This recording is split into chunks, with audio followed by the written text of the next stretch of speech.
Alors, riche de ces quelques 910 ans d'histoire, notre village s'est de tout temps affirmé comme une terre d'accueil. Il y a plus de 80 ans, ce fut encore avéré lors d'une période tourmentée, lorsque des familles en danger ont été accueillies par des religieuses. Dans une extrême discrétion, car en ce début de la guerre, hormis le maire, le secrétaire de mairie, le colonel des Lucs, ceux qui se posaient en élite du village n'avaient hélas pas l'esprit à la résistance, alors que d'autres s'organisaient déjà dans les réseaux naissants.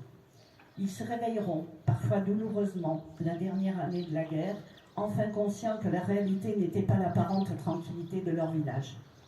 Le maire de l'époque, Amédée Calès, était un brave homme qui se reposait beaucoup sur le colonel de Luc, dont il admirait l'autorité, et sur son instituteur secrétaire de mairie, Lucien Dudard, expert en élaboration de faux papiers. Pour exemple, lors d'une incursion de militaires allemands à la recherche de maquisards, le colonel de Luc les reçut fièrement et avec autorité.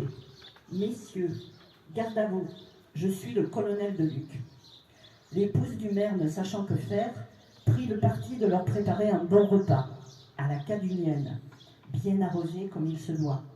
Ainsi, bien repus, ils étaient repartis vers Périgueux, semble-t-il sans même se souvenir de pourquoi ils étaient venus. On a les armes qu'on peut. Ce retour aux années noires me donne l'occasion de saluer une personne très discrète, secrétaire de l'hospice tenu par les religieuses, dont les fréquents voyages en train vers Périgueux, au prétexte de porter des comptes à l'évêché, cachaient une activité d'agent de liaison entre réseaux de résistants. Activité tellement secrète qu'il n'en reste aucune trace ni preuve, hormis la transmission orale que nous ont laissée nos anciens. Je veux parler de mademoiselle Gabrielle Barbeau, qui, tête haute, serrait les dents, mais répondait d'un signe de tête poli lorsque les dames bien pensantes du village la saluaient d'un très moqueur « Bonjour, Madame de Gaulle ». Mademoiselle Cadouin ne vous oublie pas. Dans ce contexte compliqué, les religieuses restent en silence dans leur établissement. C'est ainsi qu'elles ont accueilli pendant plusieurs mois 2 familles juives en danger. Sœur Agnès Clara Walsh, religieuse catholique d'origine anglo-irlandaise, arrivée en France avant le déclenchement de la guerre, a assisté la mère supérieure et les faisait passer pour ses neveux en convalescence. Ils étaient logés à l'arrière de la buanderie dans la maison appelée la Russie, pour avoir en son temps abrité des réfugiés russes de la Révolution d'octobre. Cette maison mitoyenne de celle de Léa et Louis Recojoffre était stratégique grâce au petit jardin contigu situé à l'arrière, hors des regards, séparé par un mur, par-dessus lequel, au moindre soupçon de danger, on faisait passer les enfants que Léa cachait alors chez elle et auxquels elle donnait du lait. Son mari, Louis, charpentier du village, entre autres activités de résistants, avait sa moto toujours prête à démarrer afin d'assurer l'évacuation urgente de quelqu'un en danger. Ce pouvait être une simple promenade dans les chemins alentours, le temps de vérifier la réalité du risque, ou carrément le plan B, soit convoyer le clandestin jusqu'à Villeneuve-sur-Lot. Je fais une toute petite aparté.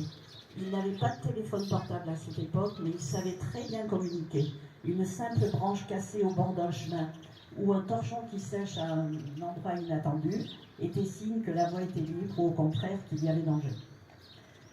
Villeneuve-sur-Lot, ce village du Lot-et-Garonne, a été longtemps un lieu de refuge et de passage vers les Pyrénées et l'Espagne, jusqu'en 1944 où c'était devenu trop dangereux. La mère supérieure Granier, quant à elle, se livrait à des activités particulières. Son statut de chef d'un établissement de soins, convalescence, lui avait permis d'obtenir une ambulance au volant de laquelle elle sillonnait les routes avec à son bord de drôles de malades. Des réfractaires au STO, des maquisards ou aviateurs anglais à acheminer de groupe en groupe jusqu'en Espagne afin de pouvoir gagner Londres et assurer du ravitaillement aussi. Une aparté sur les aviateurs américains, il y en a eu au moins 2 transportés par Sœur Granier, dont les avions étaient tombés sur la côte et que les groupes de maquisards se passaient de groupe en groupe pour leur faire gagner l'Espagne. Alors du ravitaillement aussi, feu M. Couder, le forgeron de Montferrand du Périgord, en a témoigné dans ses mémoires de villageois. Je cite: « Il y avait un couvent à Cadouin où les religieuses faisaient l'école. Ma fille y est allée. La supérieure du couvent était une femme qui n'avait pas froid aux yeux. Elle avait obtenu une grosse ambulance de l'armée avec une croix rouge de chaque côté et sur le toit. Elle partait avec notre boulanger, M. Limousin, dans le département voisin du Lot-et-Garonne, chercher du blé, qu'elle ramenait moudre au moulin de la Taillade, près de Beaumont, chez le meunier M. Magou. Puis, elle redistribuait la farine, qui permettait à nos boulangers de nous fournir en pain. Comme c'était une ambulance de la Croix-Rouge conduite par une bonne sœur, les polices françaises et allemandes ne l'arrêtaient pas. Mais prudente, elle s'appliquait quand même à éviter les barrages allemands. Grâce à ces gens courageux, nous avons pu manger régulièrement du pain, alors que tant d'autres en ont manqué. C'est en 1990 que nos religieuses ont été reconnues juste parmi les nations, par Yad Vashem, à titre posthume pour Sœur Granier. Sœur Agnès, Clara Walsh, est décédée 3 ans plus tard, en 1993, à Londres, à l'âge de 93 ans. Louis et Léa nous ont quittés à leur tour, 1985 et 2008. Fière de ses parents, Annie, leur fille, est aujourd'hui avec nous.